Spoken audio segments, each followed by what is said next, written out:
अज्ञानतिमिरान्धस्य ज्ञानाञ्जनशलाकया चक्षुरुन्मीलितं येन तस्मै श्रीगुरुवे नमः। नमो महावदन्याय कृष्ण प्रेम प्रदायते कृष्णाय कृष्ण चैतन्य नामने गौरतुषे नमः। हे कृष्ण करुणा सिंधु दीन बंधो जगतपते गोपेश गोपिका कांत राधा कांत नमोस्तुते। तप्त कांचन गौरांगी राधे वृंदावनेश्वरी वृषभानुसुते देवी प्रणमामि हरि प्रिये। तवैवास्मि ना जीवामि त्वया बिना इति विज्ञाय राधे त्वं नय मां शरणान्तिकं। गुरुवे गौरचन्द्राय राधिकायै तदालय कृष्णाय कृष्ण भक्ताय तद्भक्ताय नमो नमः।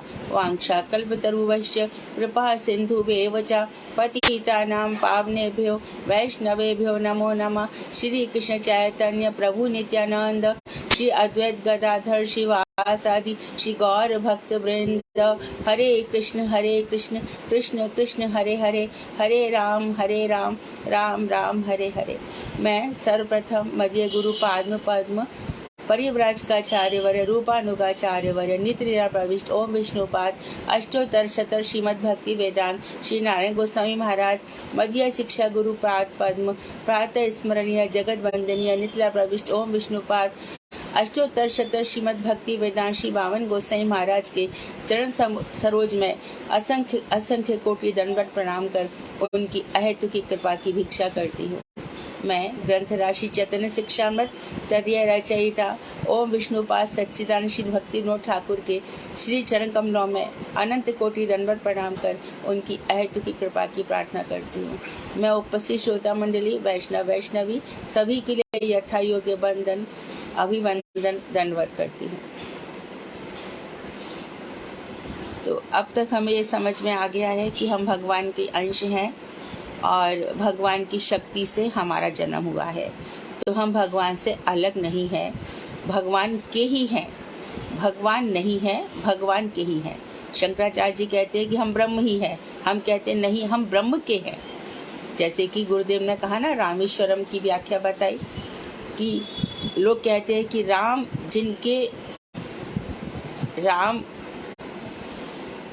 के जो ईश्वर हैं, है ना, राम के जो ईश्वर है, ऐसा लोग भ्रांत कॉन्सेप्ट बताया करते हैं। राम के जो ईश्वर है अर्थात शिव, ये गलत है। उस समय शिवलिंग से आवाज आई कि राम ही जिसके ईश्वर हैं। तो इस तरह से संपूर्ण जगत, संपूर्ण कोटि कोटि ब्रह्मांड, 14 लोक, सब कुछ भगवान से ही है, उनकी शक्ति से ही निकला है।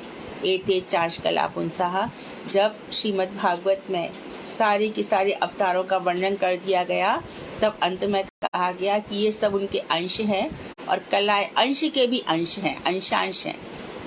और भगवान श्री कृष्ण स्वयं भगवान है, वही एक भगवान है। तो उनका जो नाम लेता है वो भव सागर तर जाता है। उनके नाम लेने से पत्थर भी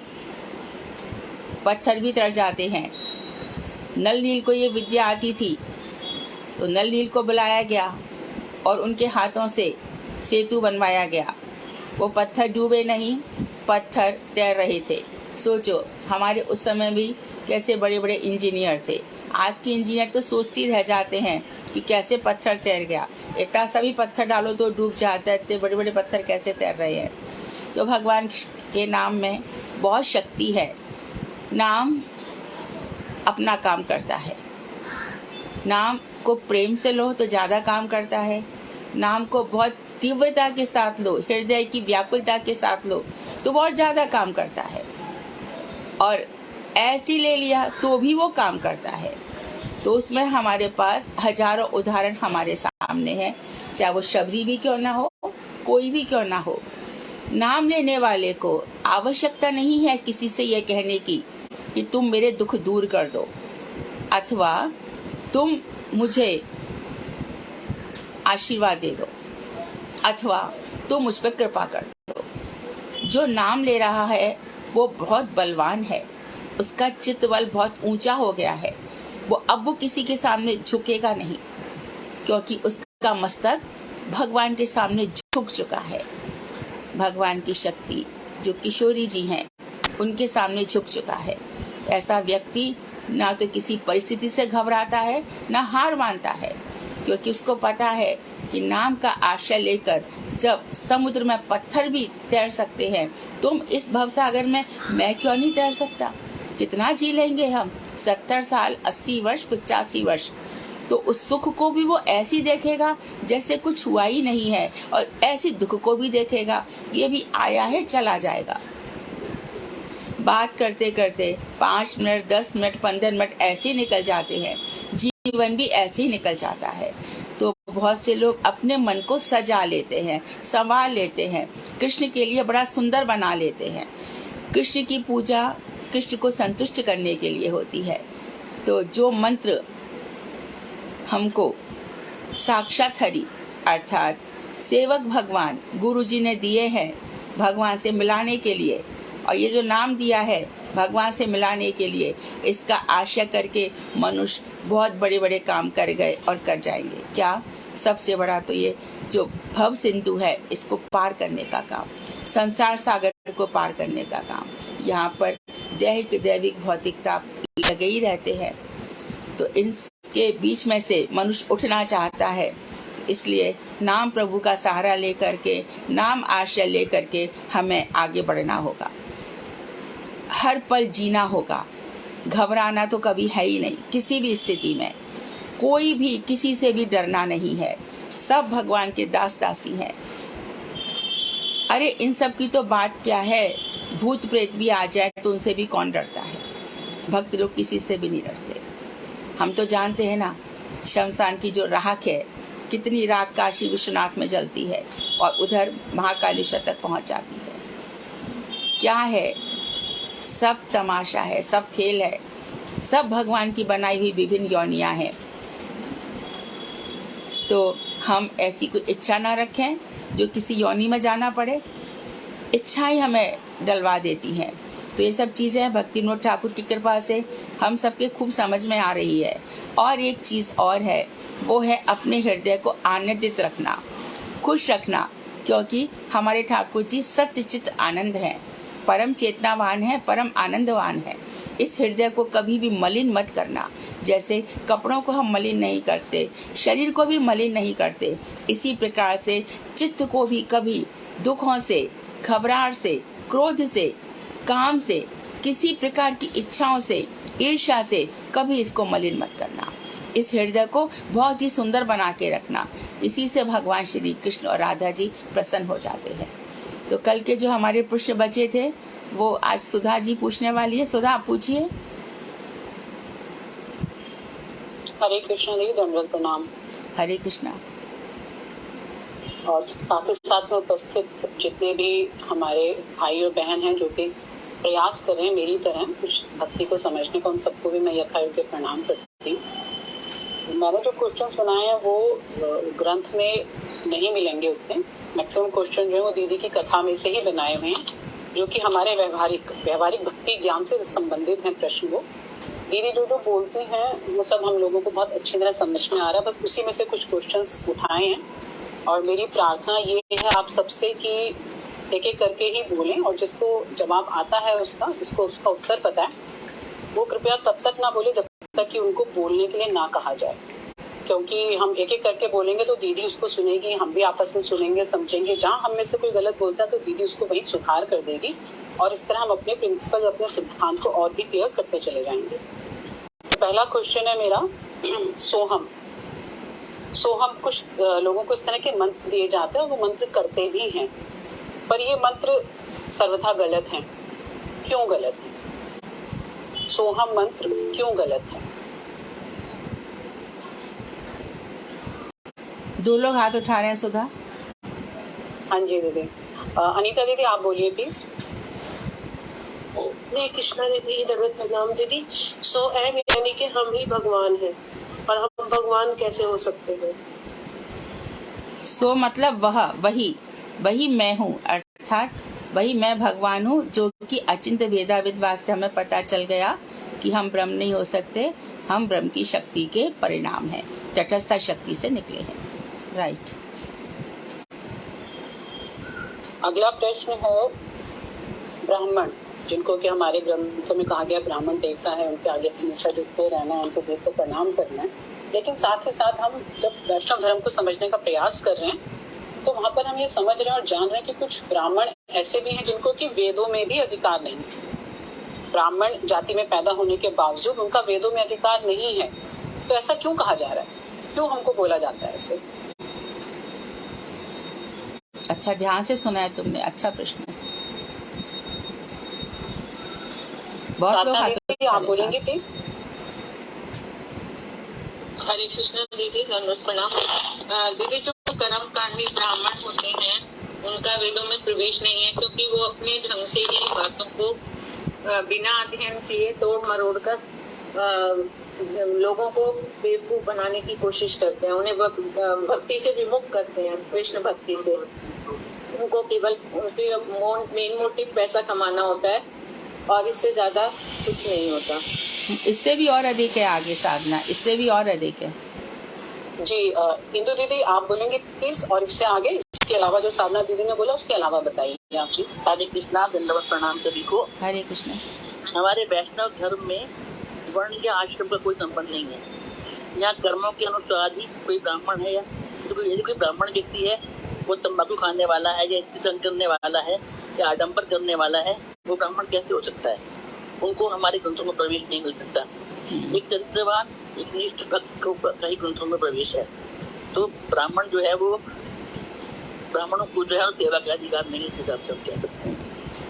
तो ब्राह्मण को द्विज कहा जाता है। द्विज मतलब दो प्रकार से होना चाहिए। एक तो शौक्र, माता पिता ब्राह्मण हो, और दूसरा उसने उपनयन, सावित्र, उपनयन और दीक्षा उसने ले रखी हो, गायत्री मंत्र में दीक्षित हो।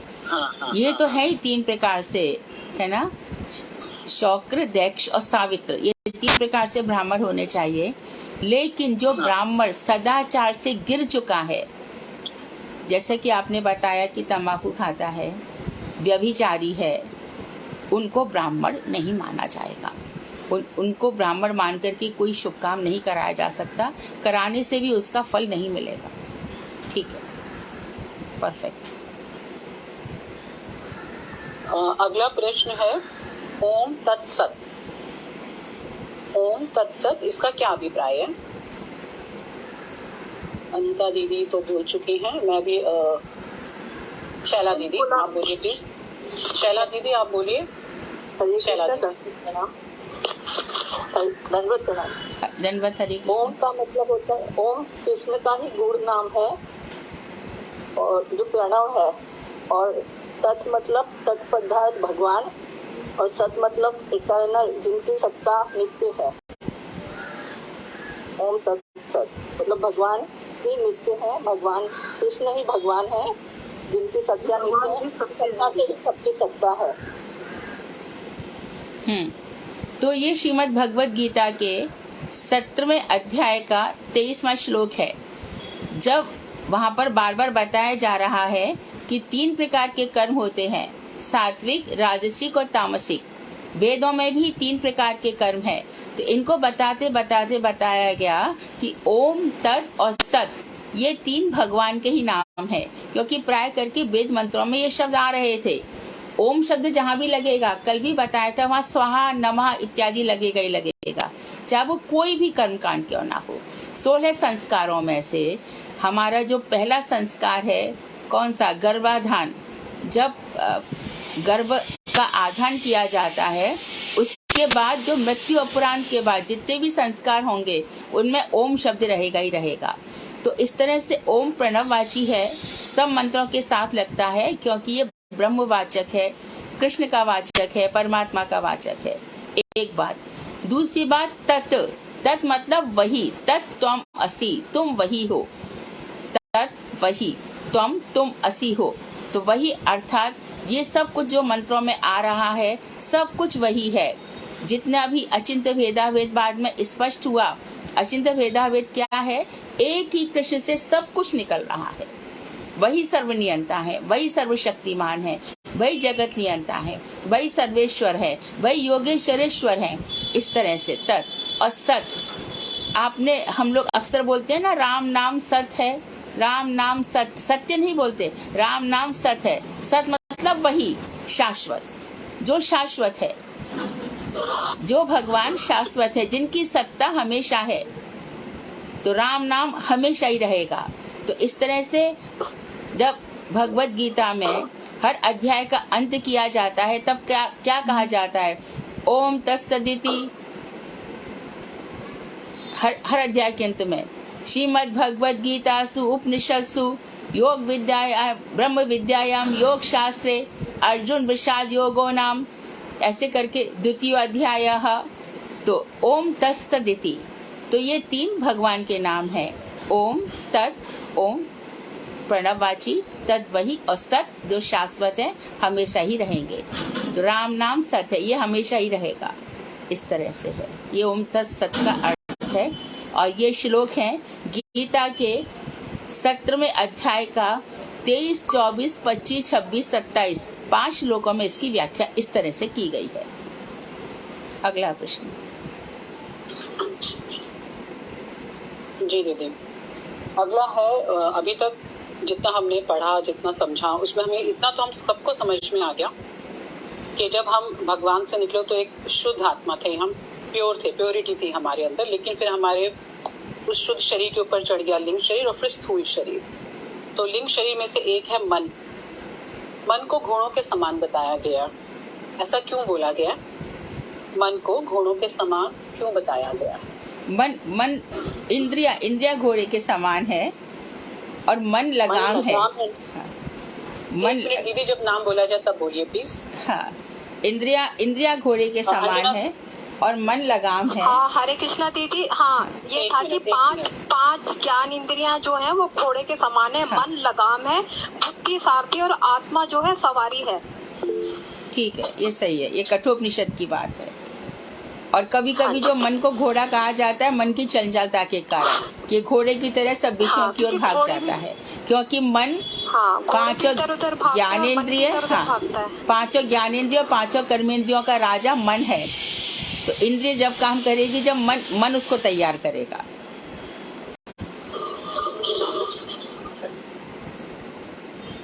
अगला प्रश्न है, संसार में रहते हुए, जिस तरह हम रह रहे हैं अपनी गृहस्थियों में फंसे हुए, संसार में रहते हुए भी अपने लिए खड़ा होना, अपने लिए खड़ा होने का क्या मतलब है? हम तो सब खड़े हैं, चल रहे हैं, फिर रहे हैं, नौकरी कर रहे हैं, बच्चों को पाल रहे हैं। लेकिन जब हम भक्ति की बात करते हैं तो वहां पर इस पंक्ति का क्या मतलब है कि संसार में रहते हुए भी अपने लिए खड़ा होना चाहिए? साधना दीदी आप बोलेंगे प्लीज? आपने हाथ उठाया। दीदी, इसका मतलब ये है कि कई बार हमें घर में सब लोग मना करते हैं कि कृष्ण भक्ति नहीं करनी, हमें ये करना है, वो जो हमारे पूर्वज करते आ रहे हैं वही सब कुछ करना है।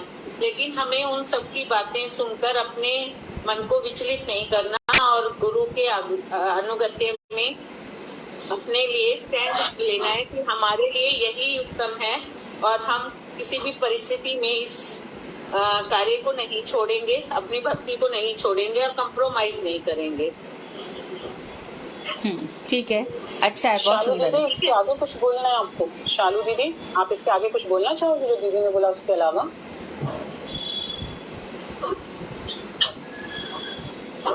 दीदी एग्जाम्पल दो। हरे कृष्णा दीदी। हरे कृष्णा।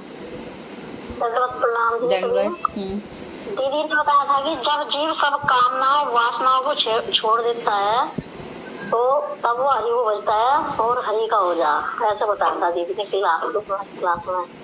ये हमें इस तरीके से इस संसार में से खड़ा होना कि ये जो हमारी कामनाएं वासनाएं हैं इन्हें छोड़ना हमें और भगवान को भजना, तो युक्त वैराग्य करते हुए। मेरे तो समझ में दीदी ऐसे ही आया। तो युक्त वैराग्य क्या मतलब है? आपने ये वर्ड यूज किया शालू दीदी, युक्त वैराग्य, क्या मतलब होता है इसका, युक्त वैराग्य का? युक्त वैराग्य दीदी मुझे तो ये लगा कि हमें मतलब संसार में रहते हुए भी मतलब उनसे आसक्ति हटा के और अपने भजन की तरफ ज्यादा मतलब वो करना। और दीदी बार बार जो बोलती है कि हमें अपनी इंद्रियों को कछुए की तरह अंदर करके और हमें मतलब भजन करना, अपनी इच्छाओं की मतलब त्याग करते हुए। युक्ति अपने अपनानी है। हाँ जी, युक्ति अपनानी है। हाँ जी, हरे कृष्णा देवी धन्यवाद। हरे कृष्ण। अगला प्रश्न है कि मनुष्य की 3 प्रमुख ऐशनाएं क्या होती हैं। दीदी ने कई बार ये बताया हमको, 3 ऐसी इच्छाएं जो कि हर मनुष्य के अंदर है, स्त्री पुरुष सबके अंदर है, वो कौन सी हैं? अनुराधा दीदी, अनुराधा खंडेलवाल दीदी, आप बोलो। अनुराधा दीदी। पुत्र की इच्छा, धन की इच्छा और लोक संसार में प्रतिष्ठा की इच्छा, यानी पुत्रेष्णा, वित्तेष्णा और लोकेष्णा। जी बिल्कुल सही है दीदी। और अगला प्रश्न है हमारा, 3 गुण, जैसे हम कहते हैं प्रकृति के 3 गुण हैं, माया के 3 गुण, 3 गुणों के देवता होते हैं। वो देवता कौन है, वो गुण कौन से हैं, और ये शक्तियां उन देवताओं को किसने दी हुई हैं? योगिता दीदी, योगिता दीदी आप बोलेंगे प्लीज। योगिता शर्मा दीदी। हरे कृष्णा दीदी। 3 देवता है, ब्रह्मा जी वो रजोगुण के हैं, विष्णु जी सतोगुण के, महेश जी तमोगुण के। ये शक्तियां उनको कहाँ से मिली हैं दीदी? योगिता दीदी, शक्तियां किसने दे दी? उनके पास शुरू से हैं ये जब सृष्टि रची गई या क्या है? ये उनको श्री कृष्ण से मिली है। जी बिल्कुल सही है दीदी।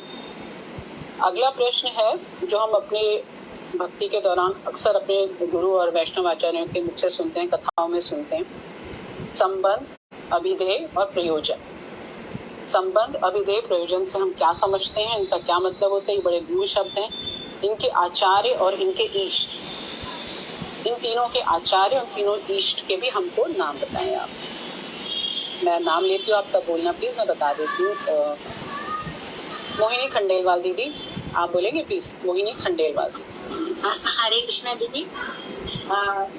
दीदी संबंध के पहले मैं है ना इनके ये आचार्य और इष्ट बता देती हूँ कि संबंध के तो आचार्य हैं मदन मोहन जी, और उनके संबंध के आचार्य एक मिनट, हाँ, इष्ट मदन मोहन है। जी जी दीदी। और आचार्य हैं श्री सनातन गोस्वामी पाद जी, और अभिधेय के आचार्य हैं श्री रूप गोस्वामी जी, और उनके इष्ट देव हैं श्री राधा गोविंद देव जी, और प्रयोजन के आचार्य हैं श्री मधु पंडित जी, और इनके इष्ट देव हैं श्री राधा गोपीनाथ जी। और दीदी इस संबंध का तो यही है, जैसे गुरु जी संबंध बताते हैं कि हमारा कृष्ण से प्रयोजन के आचार्य मधु पंडित और कौन है विशेष रूप से? और श्री इनके इष्ट देवी श्री राधा गोपीनाथ जी। नहीं दीदी, प्रयोजन के मोहिनी दीदी, प्रयोजन में आप बताइए। मुख्य रूप से प्रयोजन के आचार्य गलत बता रहे हैं। जी गलत है थोड़ा सा। प्रयोजन, एक मिनट दीदी, एक मिनट, पहले मोहिनी दीदी को बोलने दीजिए प्लीज। मोहिनी दीदी आप बोलिए। आप दीदी आचार्य का अभी मुझे ध्यान नहीं आ रहा, लेकिन मैं इसका संबंध और ये अभिधेय प्रयोजन का बता देती हूँ, या फिर मुझे पहले आचार्य का बता दीजिए आंसर। आपने संबंध और अभिधेय बिल्कुल सही बताया, और प्रयोजन के जो आपने इष्ट बताए वो भी सही हैं। 1 मिनट में और देखते हैं अगर कोई और इसको बताना चाह रहा है। 1 मिनट, काफी लोगों ने हाथ उठाए हुए। प्रयोजन के आचार्य तो सबको आना चाहिए, everybody should know this. Anuradha Khandelwal ji आप बोलिए। हाँ बिल्कुल, रघुनाथ दास गोस्वामी राइट आंसर। बता रहे हो अनुराधा दीदी आप पूछ रहे हो, आपको टोन लग रहा पूछ रही हो। मधु पंडित जी सुना था और रघुनाथ गोस्वामी जी भी सुना था, दोनों ही सुना था। मधु हो सकता है मधु पंडित भी हो, लेकिन मैंने ये पहली बार सुन रही हूँ अभी मोहिनी दीदी से। मैंने रघुनाथ गोस्वामी ही सुना है। मोहिनी दीदी आपने बता दिया। अब अगर हम ये कहें कि संबंध, अभिधेय और प्रयोजन बड़े गूढ़ और बड़े भारी भारी शब्द हैं हिंदी के, आप आसान सी भाषा में बता सकते हो कि क्या मतलब है? हाँ, मैं कोशिश करती हूँ दीदी। और दीदी संबंध में गुरु जी बताते हैं कि सबसे पहले हमें संबंध जोड़ना है भगवान से, कि भगवान के जो ये 4 रस है ना, दास, सख्य, वात्सल्य और मधुर रस, तो हमारा भगवान में तो सख्य रस कहाँ चला गया? हम सख्य रस कहाँ चला गया? क्या दीदी? रस तो 5 है, रस तो 5 है। हाँ, तो शांत रस तो दीदी ब्रज में इतना है नहीं, तो तुम शांत बोल रही हो ना? नहीं, ऐसे मत करो, ऐसे मत करो। अब हम के साथ मत बोलो दम की कि मैं जो बोल रही हूँ वही ठीक है, ये तरीका नहीं है। तुमने शांत बोला तो कितने सारे लोग सुन रहे हैं, और यदि नहीं टोका गया तो सबको लगेगा कि ये ठीक आंसर है। जी दीदी ठीक है, सॉरी माफी चाहती हूँ। ठीक है दीदी। तो संबंध का तो यही बताया है कि हम लोग का किस रस से भगवान की सेवा करनी है। तो ये तो संबंध तत्व तो ये होता है। अभिधेय में है कि साधन हमें कैसे साधन करना है भगवान की सेवा करने के लिए। साधन में ये मंदिर मार्जन है, पुष्प चयन करना है, इस तरह से साधन में जाना है। और प्रयोजन में राधा दास कृष्ण भगवान से प्रेम, कृष्ण के श्री चरण कमलों में प्रेम, ये प्रयोजन का अर्थ है। अभिधेय को ठीक करो। कौन बोले अभिधेय को? कौन सही करेगा? शालू दीदी आप बोलोगे? शालू दीक्षित दीदी एक मिनट। शालू दीदी एक मिनट दीदी, शालू दीदी को बोलने दो प्लीज। शालू दीदी आप बोलो, जहाँ आप गलत होगी वहाँ हम दूसरे से बोलेंगे। फिर आप बोलिए प्लीज शालू दीदी। मेरी समझ में तो इतना आ रहा है कि संबंध का मतलब है कि हमारा भगवान से क्या संबंध है। वो तो हो गया। अभिधेय बोलो, अभिधेय क्या है? सिर्फ बीच वाला बोलो आप। अभिधेय का क्या था? अभिधेय हमारा दीदी ये है कि अभिधेय हमारा जो हम अपना ये भजन साधन जो कर रहे, ये हमारा अभिधेय है दीदी, शायद है ना? ये तब भी ठीक है जो हम साधन कर रहे। शायद नहीं, ये पक्का है। जी दीदी आप बोलिए प्लीज, आप कुछ बोलना चाह रहे हैं, बोलिए। भक्ति अर्थात कृष्ण प्राप्ति का साधन ही अभिधेय है। हाँ, वैदिक भक्ति रागानुगा। जब भी हम रूप गोस्वामी को जब आचार्य कह रहे हैं तो उन्होंने भक्ति रसामृत सिंधु में जो भक्ति के सब अंग बताए हैं, विशेष रूप से एकादशी व्रत, नाम जप, ये सब अभिधेय हैं, है ना? भक्ति के 64 अंग हैं, लेकिन नाम जप करना, एकादशी करना, गुरु की आज्ञा का पालन करना, ये सब अभिधेय हैं, भजन साधन। झाड़ू इत्यादि तो बहुत बात की, वो सेवाएं हैं। झाड़ू लगाने से भी भगवान मिल सकते हैं, लेकिन नाम जप प्रधान है। एकादशी व्रत, जन्माष्टमी व्रत, अभी रामनवमी आएगा, इसका व्रत।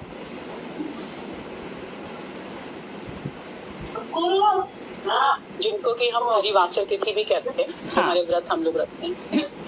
अगला प्रश्न है अभिधा अर्थ और गौण अर्थ। इससे हमको क्या समझ में आता है? अभिधा अर्थ और गौण अर्थ। मैं नाम लूंगी प्लीज, तब आप बोलेगा, मैं बता देती हूँ किसका नाम ले रही हूँ। विशाखा दीदी, विशाखा दीदी आप बोलेंगे प्लीज।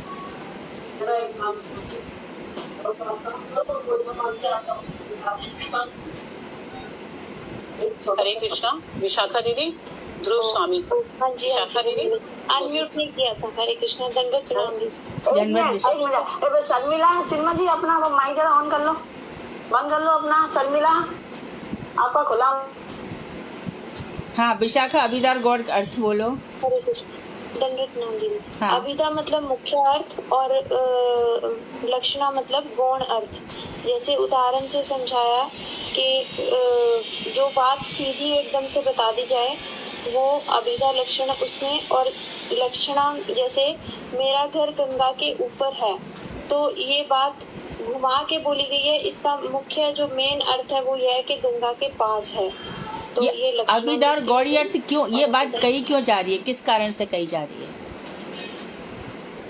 ये बात इसलिए कही जा रही है क्योंकि जो हमारे शास्त्रों में जो वाक्य हैं, जो शास्त्रों के मतलब हैं, वो उन सब के अर्थ दो तरह से निकाले जा सकते हैं। तो जो मायावादी जो लोग हैं उन्होंने उसका अभी जो लक्षणा गुण है उसको ग्रहण करके और ये मायावाद फैला दिया। हाँ बिल्कुल ठीक है। अभिधा को छोड़कर। हाँ, अभिधा अर्थ छोड़ दिया और उन्होंने लाक्षणिक अर्थ निकाल लिए, गौड़ी अर्थ निकाल लिए। Right, perfect. मायावाद वेदों में था ही नहीं और घुमा फिरा करके मायावाद निकाल लिया। जैसे कि तत्व वही है, लेकिन उन्होंने क्या कर लिया, तत्त्वमसि इत्यादि कई प्रकार से बना लिए। अगला क्वेश्चन जी। अगला प्रश्न है कि जब हम भगवान की आराधना करते हैं तो हम भगवान को दीनदयाल कहते हैं, जगदीश्वर कहते हैं, परमेश्वर, परमात्मा सब कहते हैं, और साथ ही साथ उनको अपना माता पिता भी मानते हैं। क्यों? क्योंकि हम हर तरह से उनके सामने असहाय और दीन हैं। तो जब हम राधा कृष्ण की आराधना करेंगे तो हम राधा कृष्ण को माता पिता क्यों नहीं कह सकते, और यमुना जी को हम यमुना माँ क्यों नहीं कह सकते? राधा कृष्ण हमारे माता पिता, यमुना जी हमारी माँ क्यों नहीं? और जिन्होंने भी जवाब नहीं दिया, अनीता कुमारी दीदी आप बोलेंगी क्या? हरे कृष्णा दीदी। दीदी, जो गंगा जी है और यमुना जी है, ये नित्य है और इनकी ये कोपिया है और इनकी उम्र 16 साल है और नित्य है, इसलिए इनको हम माता नहीं बोलेंगे। राधा कृष्ण को माता पिता क्यों नहीं?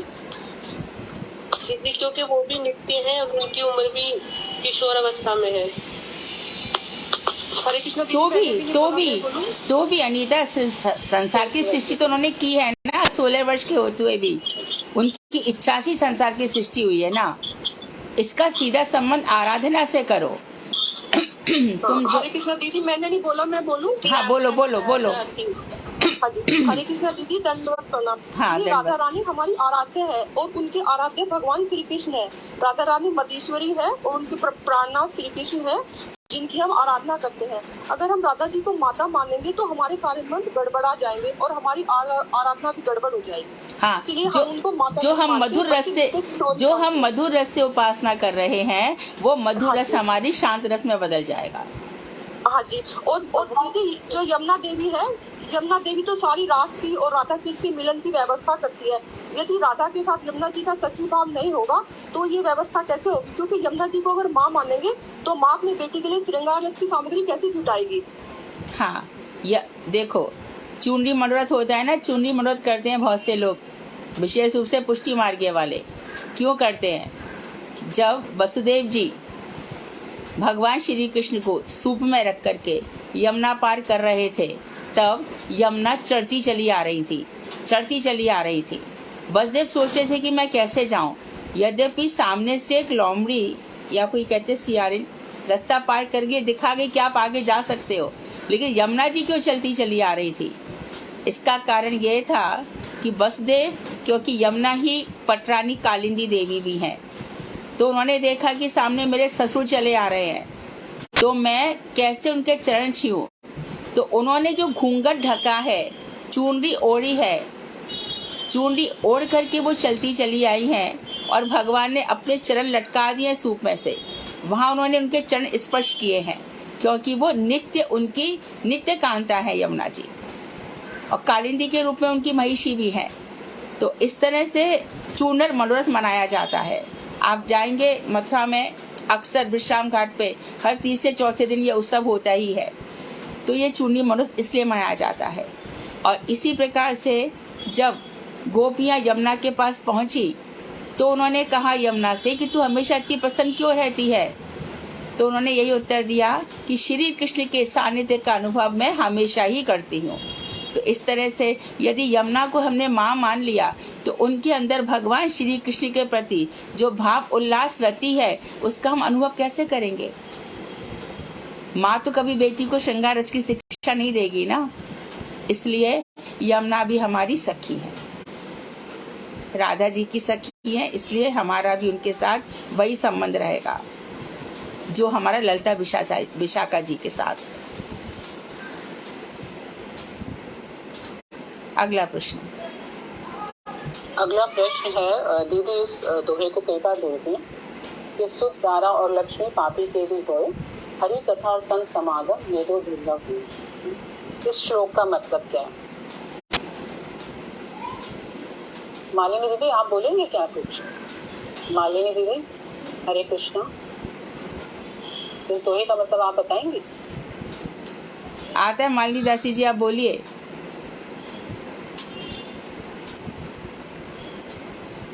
कुछ तो बोलो। हाथ सिर्फ 3-4 लोगों ने उठाए हैं। एक मिनट, मैं सोच रही हूँ कोई और। भारती दीदी, आप तो इतना मधुर और सुरीला गाते हो, आप बता दो इसका मतलब। भारती दीदी, हरे कृष्णा। हाँ जी, हरे कृष्णा। आप बताओ दीदी इसका मतलब। हाँ जी, ये जो तीनों चीजें हैं, सुत है मतलब पुत्र है, दारा और लक्ष्मी। पुत्र है, पत्नी है और पैसे हैं, ये तो हर किसी के पास, पापी के पास भी होते हैं, गुंडों के पास, आतंकवादियों के पास, सबके पास होते हैं। तो परंतु दो चीज नहीं होती। जिसके पास हाँ एक उनके पास संतों का संग नहीं होता और हरि कथा नहीं होती। दो चीजें दुर्लभ हैं, दो नहीं होती उनके पास। ठीक है, और प्रश्न ये बाकी दोनों है? चीजें उनके पास दुर्लभ है। हाँ, थोड़े से और दीदी, और यही हमारा कल्याण भी करेंगे। 11 उपनिषद हम बताए गए हैं, तो उन उपनिषदों में से 11 में से 11 तो नाम सबको याद नहीं होंगे, लेकिन कुछ एक आध नाम अगर किसी को याद है तो कोई बता सकते हैं। 11 उपनिषद में से कुछ के नाम। मैं बताऊं? पूरा नाम बताओ। बोलो बोलो, कोई तो बोलो, जल्दी करो। दीदी हरे कृष्णा दीदी, 8 उपनिषद है एक तो। हाँ, एक मिनट अंजना दीदी, 1 मिनट आप प्लीज रहने दो। अभी जो पहले दीदी बोली, शायद मोहिनी दीदी बोल रही थी। जी दीदी, ईशोपनिषद, तैत्तरीय उपनिषद, कठोपनिषद, श्वेतर उपनिषद, बृहदारण्यक उपनिषद और छांदोग्य उपनिषद, मांडव्य उपनिषद, मुंडक उपनिषद और ये कासे कौन सा है? कठोपनिषद, केन उपनिषद। केवल्य नहीं है, केन है, केन उपनिषद है। कैवल्य उपनिषद। केवल उपनिषद कोई नहीं है, केन है, केन उपनिषद। का के ऊपर दीदी एक मात्रा की 2 मात्रा? केन, एक सिंगल केन, जिसको प्रश्नोपनिषद भी कहते हैं, उसको तवल उपनिषद भी कहते हैं। तलब उपनिषद। अगला प्रश्न है कि दुर्वासा ऋषि और अम्बरीश महाराज, इनकी कथा हमने कई बार सुनी है दीदी के मुंह से। उसमें दुर्वासा ऋषि जो कि इतने बड़े ऋषि हुए जिन्होंने कि राधा जी को आशीर्वाद दिया, काफी उनकी कथाएं हम सुनते हैं, काफी क्रोध वाले भी हैं, काफी गुस्सैल स्वभाव के हैं। तो वो अंत में इस लीला में अम्बरीश महाराज जी से माफी क्यों मांग रहे हैं? उन्होंने क्षमा क्यों मांगी? क्योंकि उन्होंने वैष्णव अपराध किया था। 1 मिनट शालू दीदी प्लीज, अभी नाम नहीं लिया, आप मत बोलो प्लीज, जिसका नाम लिया जाए। यहाँ पर अभी मैं देख रही हूँ श्यामा दासी। सिमरन आप हो? हरे कृष्णा। श्यामा दासी ने पहले हाथ उठाया था, फिर सिमरन आप बोलोगे प्लीज? दीदी मैं गौर किया बोल रही हूँ। हरे कृष्णा। अच्छा गहना आप बोलो हरे कृष्णा। दीदी वो क्योंकि अम्बरीश महाराज जी के चरणों में उनसे अपराध हुआ था और भगवान ने बोला है कि अगर कांटा पैर में चुभा है तो उसको सर से नहीं निकाल सकते, वैसे ही निकालते हैं। तो जिस भक्त के चरणों में अपराध होता है उन्हीं से क्षमा मांगनी चाहिए। आपने इसका बिल्कुल नेट एंड शेल में बता दिया, क्रक्स बता दिया, अच्छी बात है, शॉर्ट में बताया, कथा सबको पता ही होगी। ठीक है, ये भी इस तरह से भी इस तरह से ठीक है, हमारे क्वेश्चन भी जल्दी हो जाएंगे। अगला है, जब मैं अपने आप को बोलती हूँ, मतलब मैं सुधा श्याम सुंदर दासी, तो मैं तो शरीर ही हूँ, क्योंकि जब मुझे दर्द होता है तो मैं कहती हूँ मेरे हाथ में दर्द है, मेरे पाँव में दर्द है, सिर में दर्द है। लेकिन हमारे वेद सबको समझा रहे हैं, हमारे आचार्य वर्ग हमको समझा रहे हैं कि तुम शरीर नहीं हो। मैं शरीर क्यों नहीं हूँ? क्यों नहीं हो सकती मैं शरीर ही तो। कोई जवाब देगा इसका?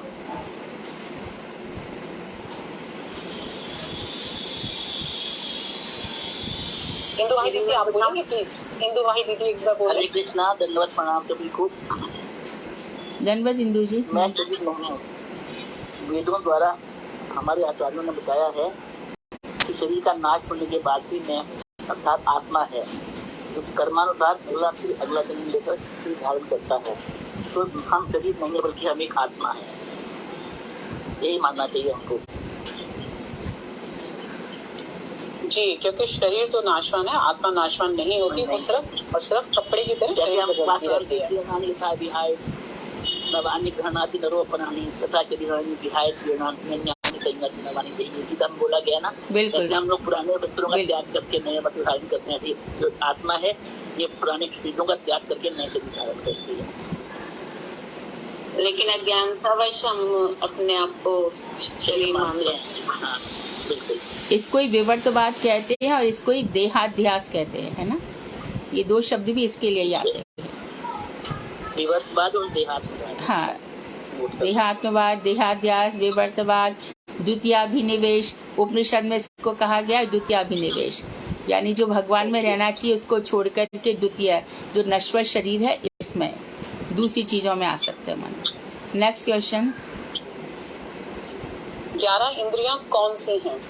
भावना दीदी, भावना गेरा दीदी, आप बोलेंगे प्लीज। कृष्णा दीदी दंडवत प्रणाम। हाँ, जी प्रश्न एक बार फिर से दोहरा दीजिए। इंद्रियां पूछ रही हैं, 11 इंद्रियां कौन कौन सी? 11 इंद्रियां पूछी हैं, कौन सी हैं 11 इंद्रियां आँख, कौन सी? कान, नाक, जीवा, स्पर्श, स्पर्श, त्वचा बोलो, त्वचा त्वचा। त्वचा त्वचा, ये तो हो गई ज्ञानेंद्रिय। अब कर्मेंद्रिय हो गई, ज्ञानेंद्रिय हो गई, अब कर्मेंद्रिय बोलो। मन दीदी, मन बुद्धि अहंकार। बाघ, पाणी, पाद, पायु, उपस्थ, ये कर्मेंद्रिय। ठीक है दीदी। बाघ, बोली, पाणी, हाथ, वाक, पाणी, पाद, पैर, पायु जहाँ मलमूत्र का त्याग करते हैं, उपस्थ जहाँ पर संतान उत्पत्ति होती है। ये 5 कर्मेंद्रिय हैं और 11वां है मन। जी, 5 ज्ञानेंद्रियां, 5 कर्मेंद्रियां और 1 मन मिलके बन गए 11। वैसे हमारे जैन धर्म में तो काफी विस्तृत बताया 26, लेकिन मुख्य ये 11 ही है। और अगला प्रश्न है, ये भी एक श्लोक ही है कि जैसे दीदी बताते, जैसा खाओगे अन्न वैसा होगा मन। इससे क्या मतलब है? भक्ति राज्य में इससे क्या तात्पर्य है? मैं नाम लेती हूँ, आप तब बोलना प्लीज। 1 मिनट। काफी लोगों ने हाथ उठाए हुए हैं, लेकिन जो नीचे लोग हैं जिन्होंने हाथ नहीं उठाए हैं, पूछो अनुराधा। डॉक्टर सत्या गोयल, आप बोलेंगे प्लीज। डॉक्टर सत्या गोयल, हेमा कुमारी दीदी, हेमा दीदी आप बोलोगे? आपको पता है जरूर, जैसा खाओगे अन्न वैसा होगा मन। हेमा दीदी, हरे कृष्णा। हरे कृष्णा। आप बोलो। आप बोलो। मतलब ये है कि सब भगवान ही एक्चुअली भोक्ता हैं और वही सब कुछ हम लोग को जो भी दिए हैं वो सब उन्हीं का है। तो जब हम उनसे उनको दिए बिना खाते हैं तो वो मतलब अपराध है, या और जो पाप होते हैं हमसुना पाप इत्यादि आते हैं। तो इसलिए जब हम भगवान को देकर खाते हैं, उसको लेते हैं, तो वो भक्ति के रूप में हो जाता है। लेकिन जब हम उसको सिर्फ अपने लिए लेते हैं तो वो एक्चुअली अपराध है, पाप है वो। हाँ, हमारे मन और बुद्धि को जैसा तामसी राशि सात्विक अन्न रहेगा वैसी हमारी बुद्धि भी हो जाएगी। प्लस साथ में अगर आप सबको याद हो तो दीदी ने एक इसका उदाहरण भी दिया था। मैं बताऊं दीदी? आप बोलिए दीदी, बोलिए, फिर आप बोलिए। तो दीदी ने ये वाला बताया था कि यानी जैसा खाएंगे अन्न वैसा होगा मन। एक तो भीष्म पितामह जी का आता है कि जब लास्ट में जब युद्ध समाप्त हो जाता है महाभारत का, तो जब वो युधिष्ठिर महाराज जी को मोह होता है तो वो बोलते हैं कि वो अपने को ही सब पता मानते हैं कि मेरी वजह से सब कुछ हुआ है। तो श्री कृष्ण भगवान को उधम लेके जाते हैं विष्णु पिता के पास में, और तब बोलते हैं इनको मोह हो गया है। तब बोलते हैं मैं कैसा, यानी तुम मेरे पूरा सही तो छल नहीं, ऐसा शास्त्रों से ऐसा छल गया है तो मैं कैसे करूँ? तो कृष्ण ने भगवान को शक्ति देते हैं, तब वो उनको उपदेश देते हैं। तो उपदेश देते हैं तो द्रौपदी हंसती है, तो बोलती है कि जब तुम्हारी ये सब प्रवचन कहाँ गए थे, जब मेरी लाली जा रही थी, तो उन्होंने बोला जब मैंने दुष्ट दुर्योधन का अन्न खाया था, तब मेरा वो जैसा मेरा अन्न खाया था वैसा ही मेरा मन था। लेकिन अब तेरे पति ने मेरा सब कुछ निकाल दिया है, शस्त्रों से छीन करके नहीं, तो अब मेरा मन शुद्ध हो गया है, इसलिए मैं उपदेश दे रहा हूँ। और फिर एक दीदी ये भी बताती है कि जब एक बार जब वृंदावन में कोई वो करते भंडारा करते हैं, तो सभी उसमें प्रसाद पाने के लिए जाते हैं। छोटे बड़े संत तो नहीं जाते, लेकिन छोटे संत जाते हैं। तो जैसे ही वो प्रसाद पा के आते हैं तो रूम में से निकलते हैं, तो कोई बोलते हैं कटोरी रखी चांदी, कोई बोलते हैं मुट्ठी रखी थी। तो जैसे ही वो ले आते हैं उनको, एक ब्रह्मचारी होता है, वो ब्रह्मचारी होता है जो ब्रह्मचारी, वो उसको चुराते हैं। बोलो हाँ बोलो, आप बोलो दीदी, आप बोलो। जी पूरा करो ना, तुम पूरा करो जल्दी। हाँ अच्छा, हाँ। तो जैसे वो लेके आते हैं तो वो अंगूठी ले आता है, तो घर पर लेके आता है, लेकिन फिर उसको जब प्रसाद पाके आता है तो 2-3 दिन में उसकी उल्टी में दस्त में उसकी तबीयत खराब हो जाती है, पूरा अन्न निकल जाता है, फिर एकदम उसकी बुद्धि शुद्ध होती है। तो उसने बोला मैंने आज तक तो ऐसा कोई काम नहीं किया, तो मैंने अंगूठी या कटोरी क्यों चोरी करी? तो वो सबसे पूछता है, तो बोले अच्छा ये पता लगाओ कि तुम जिस दिन प्रसाद पाने गए थे वो किसके पर्पज से कराया था, यानी किसने कराया था। तब जब वो उधर जब मालूम पड़ता है तो बोलते हैं जो ये ऐसा काम करती थी, चोरी का या ऐसा वैश्यवृत्ति का काम करती थी, उससे वो पूरा धन इकट्ठा करके नहीं, उसने भंडारा किया था, तो उसकी वजह से उनका मन ऐसा हुआ था। तो इसका तात्पर्य यह हुआ कि हमें भंडारे इत्यादि में भी नहीं खाना चाहिए, चाहे कोई प्रसाद हो, ये सब कह के भी जहाँ तक हो हमें उससे भी बचना चाहिए। कहीं भंडारों में फटाफट पहुँच गए, ये सब फटाफट खा लिया, ऐसा नहीं करना चाहिए। और मानो कभी मंदिर इत्यादि में भी ऐसा कि भैया उनकी तरफ से आज प्रसाद है, तो भी हमसे थोड़ा मानो खाना भी पड़े तो वहाँ पे जो दान पेटी है वहाँ पे पैसा रखे आना चाहिए। मन को बहुत बहुत ही बचा के रखना चाहिए, बहुत सजा के संवार के एकदम। और प्रश्न दीदी दंडोत जैसे हम दान के लिए पैसा देते तो उसका दोष नहीं लगता है। सुनो, दान के लिए जो हम पैसा दे रहे हैं ना, उस पैसे का यदि सदुपयोग हुआ है तब तो ठीक है, और यदि वो पैसा गलत हाथों में चला गया तो उसका भोग भी हमको ही भोगना पड़ेगा।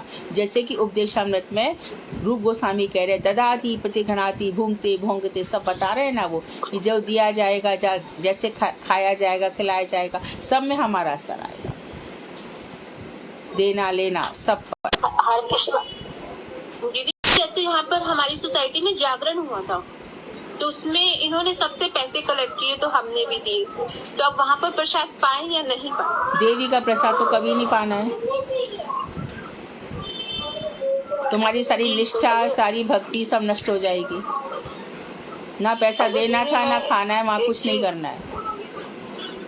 एक चीज पूछना चाह रही थी कि चलो शादी ब्याह में तो हम जाना छोड़ दें, नहीं खाएंगे, लेकिन जैसे अपने घर परिवार में जाते हैं तो फिर वहाँ तो हमको अपना ही खाना बना के ले जाना पड़ेगा, उन लोगों को तो बुरा लगेगा।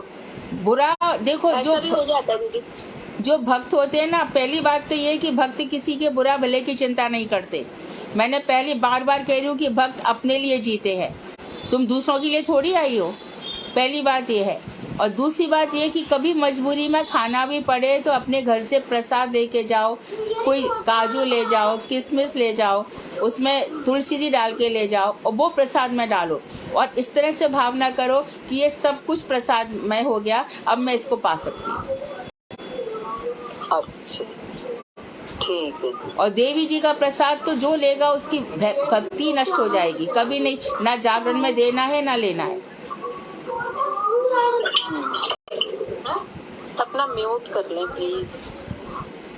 आंसर सुनते हुए ना अपना, बाकी के सब लोग अपना म्यूट रखें ताकि उनके घर की आवाजें हम तक ना आए। प्रश्न तो दीदी पूरे हो गए, सिर्फ एक मेरी प्रार्थना और है। एक भक्त की भगवान से क्या प्रार्थना हो सकती है, क्या इच्छा हो सकती है? हम अपने आप को भक्त नहीं कह सकते क्योंकि हम तो सिर्फ अन्याभिलाषिता, भक्त को अन्याभिलाषिता होना चाहिए, कोई अभिलाषा उसकी होनी ही नहीं चाहिए। इच्छा कोई ना हो। दीदी ने 2-4 पंक्तियां भी सुनाई है उससे संबंधित, कोई बता सकता है? रसखान जी की एक प्रार्थना है जो कि इसी से संबंधित है। रसखान जी की दीदी ने कई बार ये 4 लाइनें सुनाई हैं, कोई बोल सकता है उसके बारे में? और फिर ये आखिरी प्रश्न है हमारा, और उसके बाद दीदी थोड़ा सा अगला हमारा चैप्टर शुरू कर देंगी। कोई बता सकता है भक्ति क्या अभिलाषा हो सकती है? अभिलाषा इच्छाएं तो सबकी होती है, लेकिन एक भक्त की अभिलाषा क्या हो सकती है? क्या चाहेगा वो अपनी मृत्यु के बाद?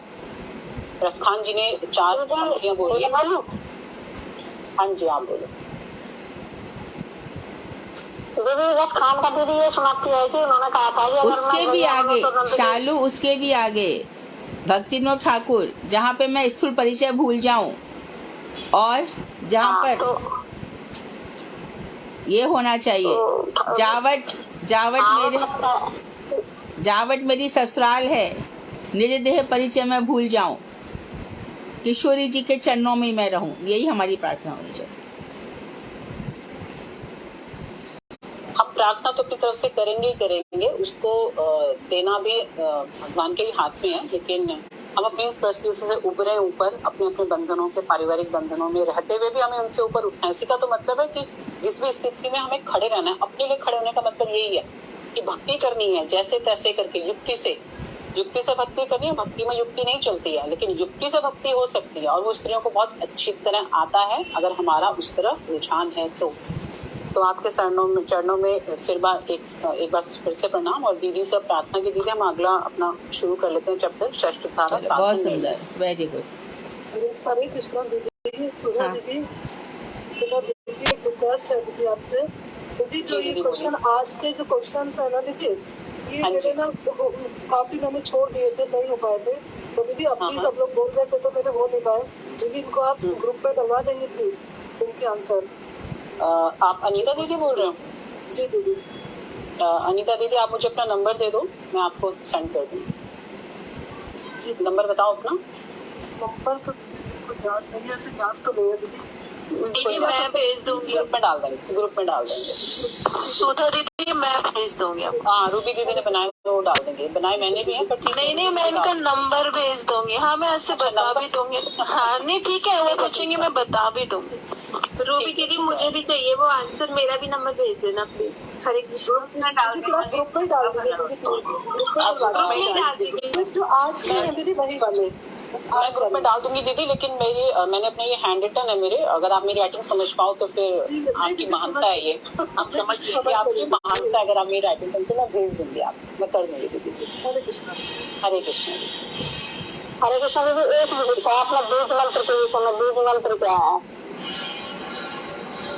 क्या हुआ? कल क्वेश्चन हो गया था ना, इसलिए लिया नहीं है, ये हो गया था ये कल, इसलिए मैंने लिया नहीं है। बहुत सारे क्वेश्चन ऐसे थे जो कि मेरे रिपीट हो रहे थे, तो मैंने खाली सिर्फ वो उठाए जो कि नहीं थे। वैसे आप बताओ शालू दीदी, आप ही बताओ बीज मंत्र क्या होता है, फटाफट बता दो ताकि दीदी क्लास शुरू करें। शालू दीदी। हरे कृष्णा। दीदी 4 तो बज गए। हाँ शालू दीदी तो लेफ्ट हो गई पूछते पूछते, शालू दीदी चली गई। क्लास चालू 10 मिनट बाकी है ना, आई थिंक। आप बोलो प्लीज, मधु दीदी आप बोलिए। 10 मिनट बाकी है ना। हो गया था। अच्छा कथा शुरू करेंगे दीदी। ठीक है, तो आज हमारी छठी धारा शुरू हो रही है, और जिसमें जो अभिधेय की हम बात कर रहे थे, जिसको साधन भी कहते हैं, इसका निर्णय किया जाएगा। अब तक हम 7 प्रमेयों का विचार कर चुके हैं, जिनमें यह निर्णय किया गया कि संबंध तत्व क्या है। उस संबंध तत्व ज्ञान के द्वारा हमको यह बतला दिया गया है कि जीव ने अपना कृष्ण संबंध भुला दिया है और त्रिताप, दैहिक दैविक भौतिक ताप से ज्वलित ये जो संसार है, इस सागर में पतित हो गया है जीव और बहुत दुख पा रहा है। पतित किसको कहते हैं? जो भगवान श्री कृष्ण की भक्ति को छोड़ करके अन्य कर्म जाल में फंस जाता है, वो सब पतित जीव है। और गुरु वैष्णव क्या है? पतित पावन। भगवान का नाम भी क्या है? पतित पावन। और पतित कौन है? जो बद्ध माया के फेर में आकर कर्मों के जाल में फंसकर, और ये संसार का क्या स्वरूप बताया? ये त्रिताप ज्वलित है। यहाँ पर हर व्यक्ति ये मत समझ लेना कि इसको सुख है उसको नहीं है, हर किसी को अपने अपने प्रकार के दुख है। वह कष्ट कैसे दूर हो, इस तथ्य पर विचार करने पर यह जाना गया कि पूर्वोक्त संबंध को पुनः स्थापित करने से संपूर्ण दुख तो दूर हो ही जाएंगे, साथ ही परमानंद की प्राप्ति हो जाएगी। तो क्या करना है? निष्कर्ष ये है कि जिस संबंध को हम भूल गए हैं उसको फिर से स्थापित किया जाए। फिर से जो हम शुद्ध आत्मा थी जिस समय हमारी, एकदम जब हम तटस्थ शक्ति में कृष्ण से निकले थे, उसी शुद्ध स्वरूप को प्राप्त हो जाए, जिससे हमारे संपूर्ण दुख दूर हो जाएंगे। देखो, श्रीमद् भागवत में दत्तात्रेय के 24 गुरु हैं, जिसमें पिंगला नाम की वेश्या भी है।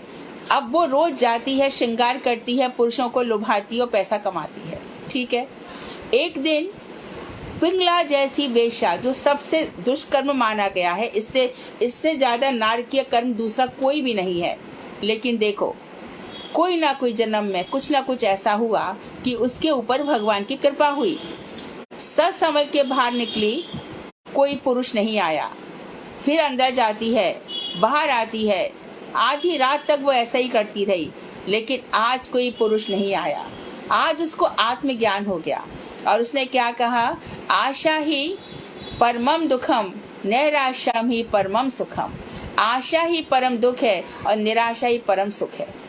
ठीक है, ऐसे उसके मन में आ गया और उसने कहा कि आज के बाद मैं कभी किसी पुरुष का मुख नहीं देखूंगी, जैसा भी भगवान रखेंगे मैं रहूंगी। दत्तात्रेय ने पिंगला वेश्या में ऐसा क्या देख लिया कि उसको गुरु मान लिया? जिस वक्त नाम के प्रति हमारी श्रद्धा हो जाती है, उसी वक्त संसार के हम पूजनीय हो जाते हैं।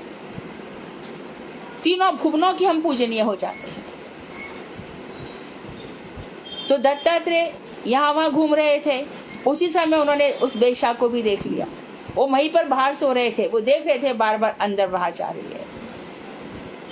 जब उसने कहा कि आशा ही परमम दुखम नैराश्यम ही परमम सुखम, और आज के बाद तो उन्होंने कहा कि देखो, जीवन में जब जागो तब सवेरा है। जब भी नाम का आशा ले लिया, ये जो हमारे साथ हमारी जो माला है, ये जो सुमेरु है राधा कृष्ण, ये पूरा की पूरा यही हमारे लिए सब कुछ है। इसी के सहारे तो कितने सारे जो हमारे बाबा जी हैं वृंदावन में हम देखते हैं, बरसाने में हम देखते हैं, गोवर्धन में देखते हैं, इसके सहारे निकल जाते हैं। और नाम जप के सहारे, बताओ तो उनका पेट कौन भरता है? बताओ तो उनके पास पैसा कहाँ से आता है? तो ये है साधन, साधन भक्ति। अब जो विवर्तवाद है इसको भी हम समझ लेते हैं। विवर्तवाद बहुत लंबा है, पढ़ा हुआ तो है, थोड़ा बहुत पढ़ लेते हैं। जीव नित्य सिद्ध चिद वस्तु है, अर्थात आत्मा नित्य सिद्ध है। जैसा कि अभी हमने पढ़ा था, वांसांसी जीर्णानि यथा विहार।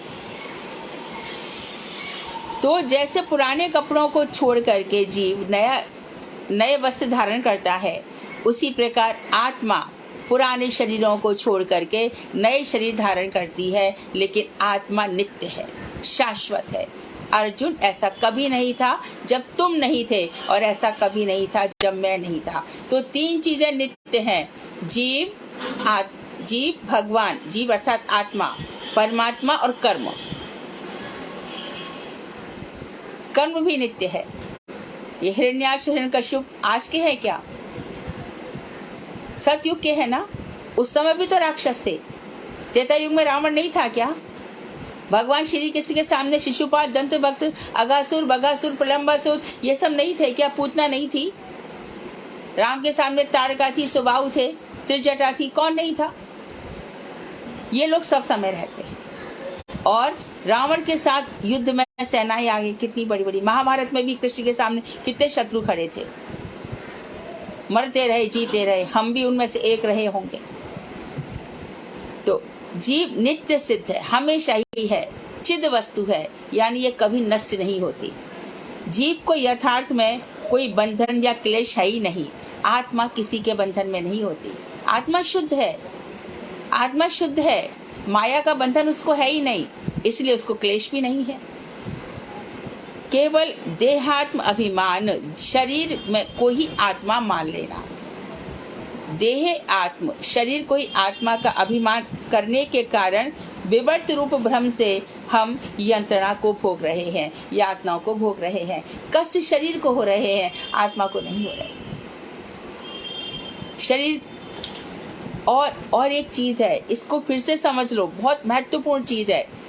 शरीर में जो कुछ होता है ना, और हम दूसरे के शरीरों को देखते हैं, मानो कोई किसी को कम सुंदरता मिली है, मानो किसी को कोई ज्यादा सुंदरता को देख लेता है, और ये सज धज के कितनी सुंदर लगती है, कितनी खिल रही है, कितना ऐसा, मैं भी इतनी सुंदर होती तो अगले जन्म में वो सुंदर बन के आ जाएगी। गया एक जन्म बेकार। अरे इसका बच्चा कितना प्यारा है, इतना प्यारा सा, क्यूटी क्यूटी, क्या क्या क्या क्या, मेरा भी ऐसा होता तो आ जाओ अगले जन्म में फिर। तो ये स्थूल शरीर की जो हमारी इच्छाएं हैं, वो सूक्ष्म शरीर पर आक्रमण करती है, और हमारा मन, बुद्धि, चित्त, अहंकार उसके लिए तैयार हो जाता है। जहां तक कि हम इतने खराब हैं कि गुरु वैष्णवों के पास जाकर भी हम यही चाहते कि वो हमारी प्रशंसा करें। हमने जो कुछ भी किया है उसकी बार बार सबको बताएं, सबसे कहें ये हमारा बहुत अच्छा भक्त है, बहुत अच्छी सेवा, गुरु जी ने इसको सबके सामने खड़ा किया, मेरे को भी खड़ा करें। मेरे गुरुदेव खड़ा करते थे किसके लिए? कथा कहो, पर इसलिए कभी खड़ा नहीं करते थे कि ये ऐसा, ये वैसा, ये वैसा। कभी किसी ने बहुत गलती काम की हो तो डांट दिया करते थे, ऐसा मत करो, पर नाम नहीं लेते थे कि निंदा स्तुति से परे है। तो जो कुछ भी किया जा रहा है, कभी भी मत समझो कि भगवान नहीं देख रहे, कभी भी मत समझो कि गुरुजी नहीं देख रहे। अंतर्यामी यदि नहीं देखते तो कर्म का भोग कैसे रहे हम? कौन देख रहा है? जिसने हमको कर्म के गर्त में डाल दिया, क्यों भुगत रहे हम? देख रहे थे ना वो। नहीं देखा होता तो क्यों हम इतना आज भोग करते? कुछ छुपाया नहीं जा सकता। इससे दंभ, अभिमान, निंदा, स्तुति, इन सबको दूर रख दो।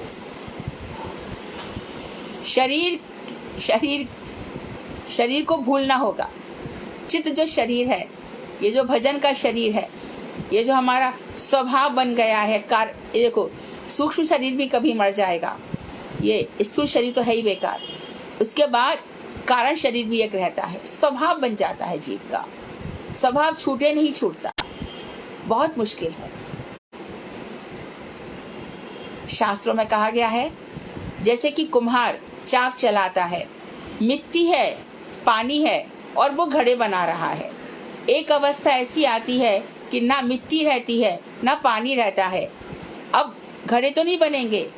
अर्थात हमारे कर्म सब समाप्त हो गए, सुख दुख सब भोग रहे हैं, फिर भी एक कारण शरीर रह जाता है। उसके लिए जैसे कि मिट्टी और पानी खत्म होने पर भी चाक घूमता रहता है, उसी प्रकार कारण शरीर फिर से 2-3 जन्म और ले लेता है। और मानो उस समय उसने फिर से कोई कर्म कर लिया तो फिर से भोगो। इसलिए कहा जाता है मन को एकदम शांत कर लो, बिल्कुल कहीं मत फंसो। तुम्हारे चारों तरफ ऐसी ही रेखाएं आती रहेंगी, यहाँ वहां इधर उधर सब कुछ। कोई गरीब होगा तो उसको धनवान आकर्षित कर लेगा। इसी तरह से आकर्षण के फेर में हम पड़े रहते हैं कभी किसी से। तो भक्ति कैसी है? फर्स्ट पॉइंट है भक्ति का, पहला लक्षण है कृष्ण आकर्षणी। भक्ति कृष्ण को आकर्षित करती है। शबरी में क्या था? ना तो सौंदर्य था, कुछ भी तो नहीं था।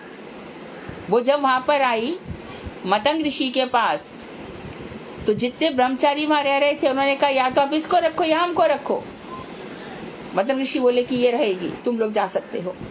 बाद में मतंग ऋषि खुद भी चले गए। बाद में जब पंपा सरोवर के पास रहती थी तो आके कहा कि इसमें कीड़े पड़ गए हैं। क्यों? ये शबरी जो भीलनी है इसके कारण। तो क्या कीड़े इसके कारण नहीं पड़े हैं? तुम लोग जो शबरी के प्रति अपराध कर रहे हो, तुम इसमें नहाते, इसके लिए कीड़े पड़े हैं। जाओ शबरी के चरण धोकर आओ और उस पानी को इसमें मिलाओ, तब यह पानी शुद्ध होगा। तो अपराध करने की, झूठ बोलने की, चीटिंग करने का हमारा स्वभाव बन गया है। यह स्वभाव किसी प्रकार से जाएगा नहीं। एक जरूर है नाम, नाम से जा सकता है। धाम में भी हम गए हैं तो धाम की सेवा से ये जा सकता है। धाम की सेवा क्या? धाम का जो चिद स्वरूप है उसका ध्यान करना। जैसे हम भजन का अनुशीलन करते हैं, इसी प्रकार प्रभुपाद जी इस बात पर बहुत जोर देते थे। धाम जाओ तो धाम की सेवा का भाव रहना चाहिए। यही वो स्थान है जहाँ पर मेरे महाप्रभु चले थे। देखो मेरे से कहीं यहाँ पर कुछ थूक ना गिर जाए, कहीं ऐसा कुछ हो ना जाए, कुछ मेरे से ऐसा, इसको कई प्रकार से हमें संभालना होगा। किसी का एक पैसा मैं झूठ ना बोल दूं, मैं धाम में आई हूँ, इस तरह से मैं धाम में इधर विराजित हूँ, मेरे वजह से किसी को कष्ट ना हो जाए। मैं यहाँ सेवा लेने नहीं, सेवा देने आई हूँ। तो त्याग त्याग त्याग त्याग, तब ये जो कारण शरीर है, जो हमारा स्वभाव बन गया है, किसी को कितना भी बोलो कि देख बात बात पे झूठ मत बोल, बात बात पे ऐसा कपट मत कर, वो मानते ही नहीं है। कोई कोई तो बड़ा सत्यवादी भी समझते हैं अपने आप को। और ये कथा तो प्राय करके सभी संप्रदाय के सभी लोग सुनाते हैं। ये कथा सत्य ही है, इसलिए तो सुनाते हैं कि जब एक बार गाय जा रही थी तो पीछे पीछे कसाई आ रहा था। एक सत्यवादी मुनि बैठे थे। कसाई ने उससे पूछा, तुमने गाय को जाते देखा, किस तरफ गई है? तो ने कहा हाँ मैंने देखा, गाय इस तरफ गई है। तो क्या उस समय उसको सत्य बोलना चाहिए?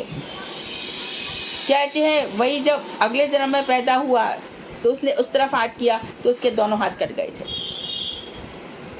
मुनि होने पर भी इतना विवेक नहीं हुआ, बुद्धि है, सही गलत का ज्ञान नहीं है, इतना विवेक नहीं हुआ कि मुझे यहाँ पर सत्य बोलने की आवश्यकता नहीं है, क्योंकि जिस गाय में मेरे भगवान बैठे हैं उसके प्राणों की रक्षा करना मेरा कर्तव्य है।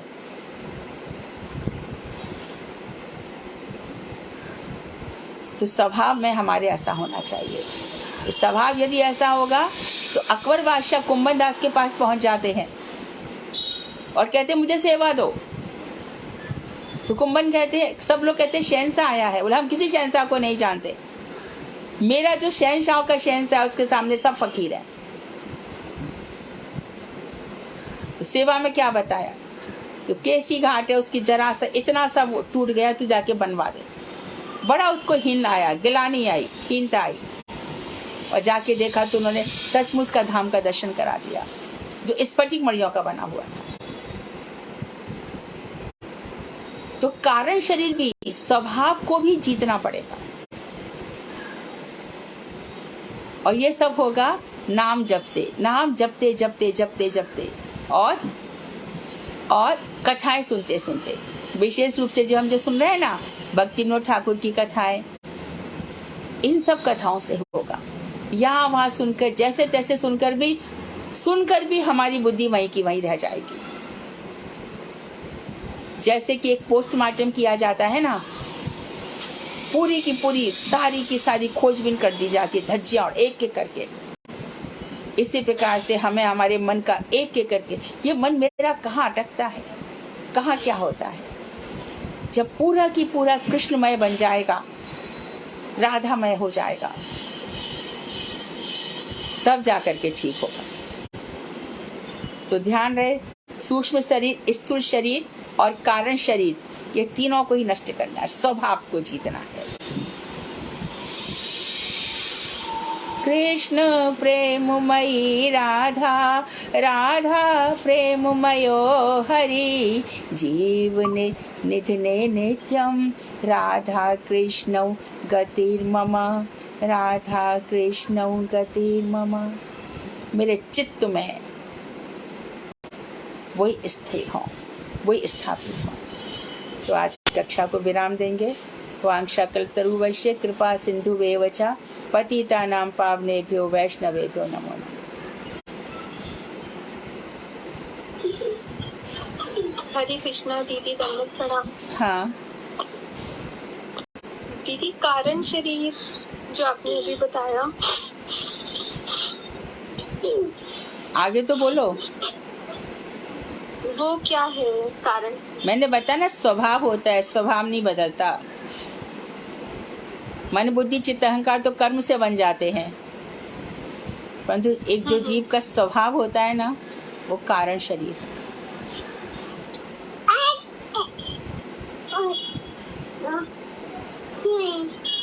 ठीक है दीदी, आपने एक श्लोक बताया ना, शुरू में आशा ही परम दुख है, फिर उसके बाद आशा ही परम सुख है। आशा ही परमम दुखम, नैराश्यम ही परमम सुखम।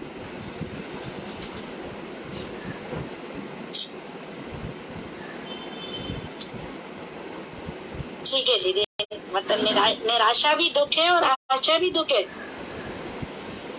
मैंने ऐसा नहीं कहा है, जरा बताओ तो क्या बोला मैंने? आशा ही परमम दुखम, निराशा ही परमम सुखम। निराशा करनी है, किसी से आशा नहीं करनी। निराशा भी नहीं करनी है, निराशा मिल गई। मैं निराशा के बाद सुख बोल रही हूँ, तुम दुख सुन रही हो। हाँ वही दीदी, मैं इसलिए कंफर्म कर रही थी, मैंने गलत सुना। श्रीमद् भागवत का श्लोक है, पिंगला गीत। भागवत के 5 मुख्य गीत हैं, लेकिन वास्तव में 11 गीत हैं। 11 गीत में से पिंगला गीत है।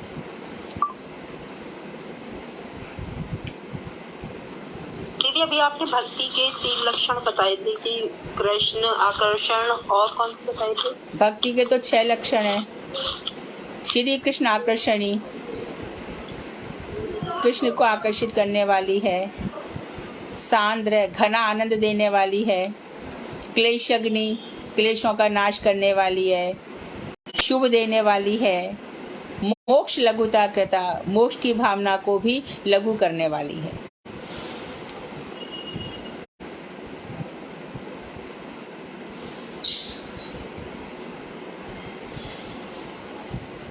हरे कृष्णा दीदी, दंडवत प्रणाम। हाँ दीदी, जैसे कि हम कथा भी सुन रहे हैं, तो किसी का प्रश्न है, हम कथा भी सुन रहे हैं, माला भी कर रहे हैं, मगर फिर भी हम वही कर रहे हैं जो मन कह रहा है, तो ये क्या स्वभाव है दीदी?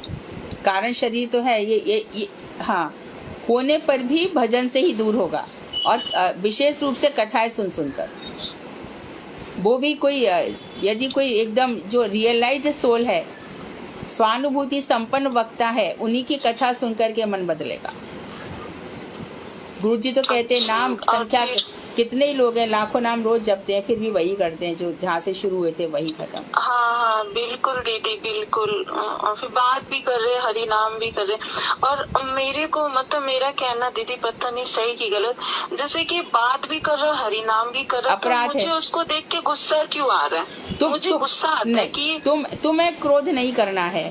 सब जीव अपना अपना काम कर रहे हैं, हम किसी के ठेकेदार थोड़ी है। अच्छा ठीक है दीदी, एक बार समझाओ, दो बार, मतलब मेरे मन में आता है तुम कि कौन होती हो, तुम कौन होती हो किसी को सुधारने हाँ वाली? अच्छा ठीक है दीदी, जरूर। हमने तो कितने लोगों को से कहा, कितने नहीं करते, तो कौन ध्यान देता है? इसके लिए थोड़ी हम आए हैं यहाँ पर। अच्छा हाँ, यानी हमें अपना भजन पे ध्यान देना, अपना कल्याण करना है हमें। कौन एक बार बोल दो, नहीं सुन रहा, कोई बात नहीं, ठीक है। पहले करो आचार, फिर करो प्रचार। यहाँ पे कितने ही लोग हैं, कितने ही बाजार में जा रहे, दुकानदारी कर रहे हो, माला कर रहे हैं। तो ऐसे ही लोग खाली नाम की संख्या बढ़ा रहे कि मेरा इतना नाम पूरा हो गया। ऐसे लोगों का हृदय कभी परिवर्तन नहीं होता, बल्कि तो नाम के आगे आप अपराध ही कर रहे हो। हमारे गुरु जब कथा करते हैं या कुछ करते हैं, तो गुरु जी ऐसे थोड़ी हमेशा माला लिए घूमते थे।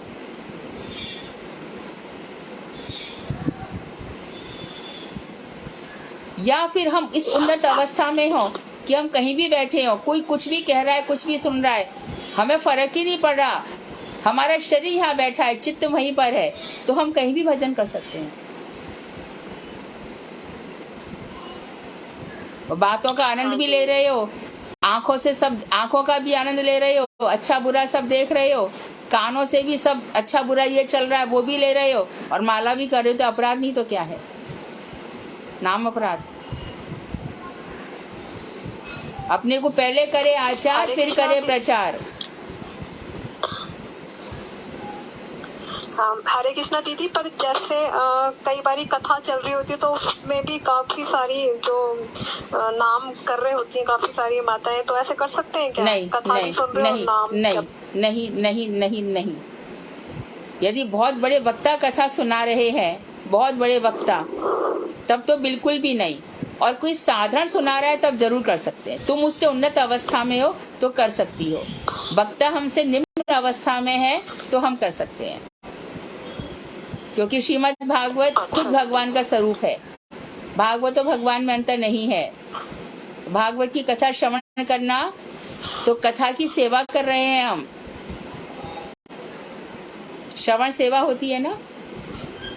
हाँ जी दीदी, बस यही कंफर्म करना था दीदी। हाँ, कंफर्म करना चाहिए, बजाय इसके इस बात में किसी प्रकार का कोई सोच नहीं, हेजिटेशन, संकोच नहीं होना चाहिए। हमारा भजन ठीक हो, इस बात की हमारा प्रयास होना चाहिए। दीदी एक डाउट मेरा, जैसे अगर हम मार्केट जा रहे हैं तो रास्ते में तो हम कर सकते हैं, अगर अकेले जा रहे हैं या कुछ है, हाँ, तब कर सकते हो। सामान दे रहे हैं, मैंने कहा ना, दुकानदारी करते समय भी तुम उससे बात कर रहे हो, वहाँ पे ये सब मत करो। रास्ते में अभी हम जहाँ जाएंगे तो माला तो अपनी करेंगे, और क्या करेंगे? हाँ जी, परंतु किसी से बातचीत करते समय मत करो। मोबाइल पे बात करते समय, टीवी देखते समय, वो सब समय मत करो। खाना बनाते समय कैसे माला होगी? नहीं मैम, नहीं दीदी, काउंटर पे कर लेते हैं ना कि साथ में सब्जी छौंक रहे हैं तो उल्टे हाथ में काउंटर रख लिया कि अरे नहीं लो, उस समय भी काउंटर अपने हृदय में जपो, बिल्कुल अपने हृदय में जपो गोविंद दामोदर।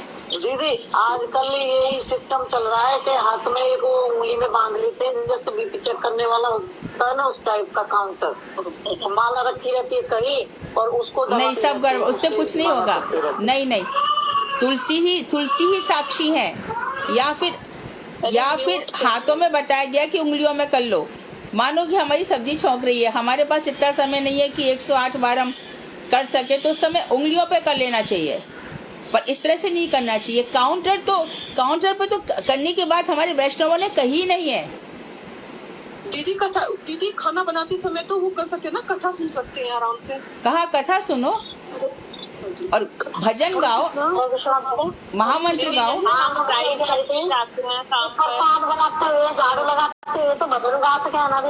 हाँ बिल्कुल भजन गाओ, सही है। काउंटर का आश्रय मत लो। काउंटर पर जब जाती हूँ काम पर, तो उस टाइम माला नहीं जप सकते तो काउंटर पे ही कर लेते हैं। मतलब जो माला पे करनी है वो तो करते ही करते हैं, एक्स्ट्रा उस टाइम काउंटर पर कर लेते हैं, क्योंकि गाड़ी चलानी होती है तो माला हाथ में पकड़ के थोड़ा डर लगता है कि कई बार कंट्रोल ना हो। हरे कृष्णा दीदी काउंट करना जरूरी होता है कि दीदी ऐसे ही भी तो कर सकते हैं, जरूरी थोड़ी कि पूरा काउंट ही करो। सही कह रही हो। हाँ। तो ऐसे भी तो ले सकते हैं।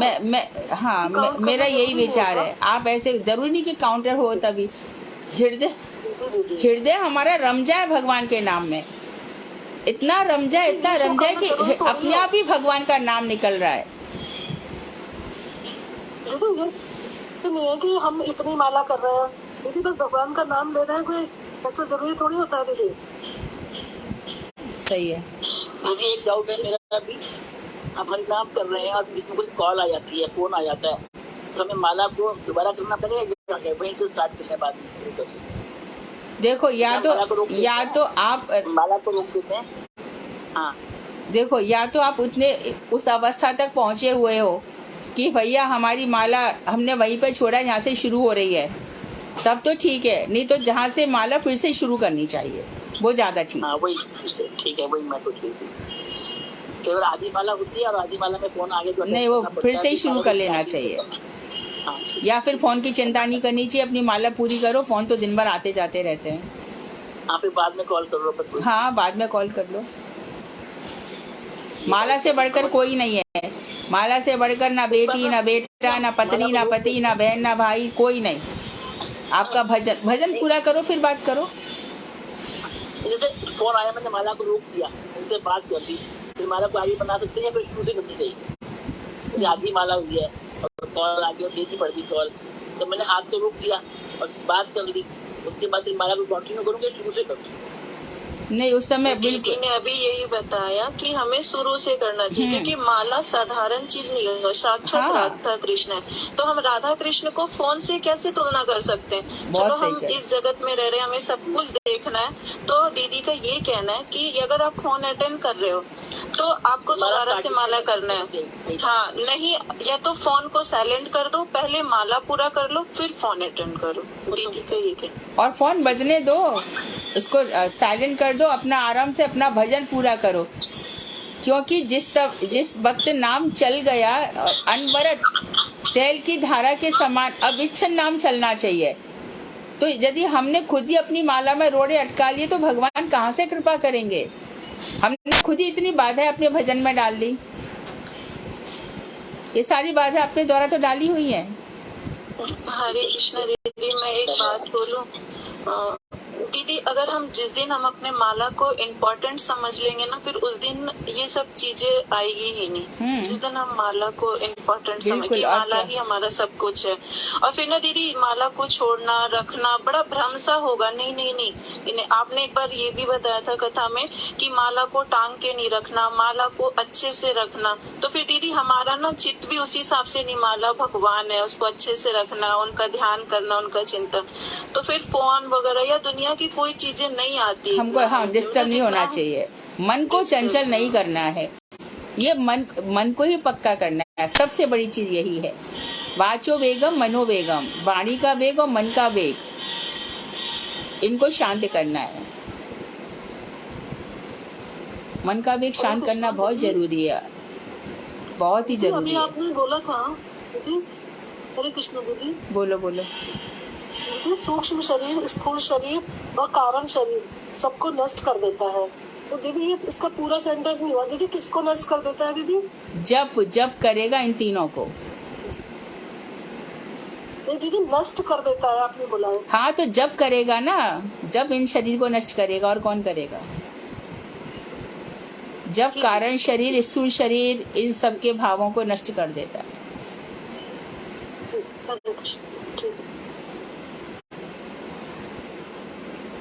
वांछाकल्पतरुवैश्य कृपा सिंधुवेव च पतितानां पावनेभ्यो वैष्णवेभ्यो नमो। अभी सब पंडित हो गए, पंडितों की सभा हो गई है ये। हरे कृष्णा दीदी। हाँ, हरे कृष्णा। हरे कृष्ण।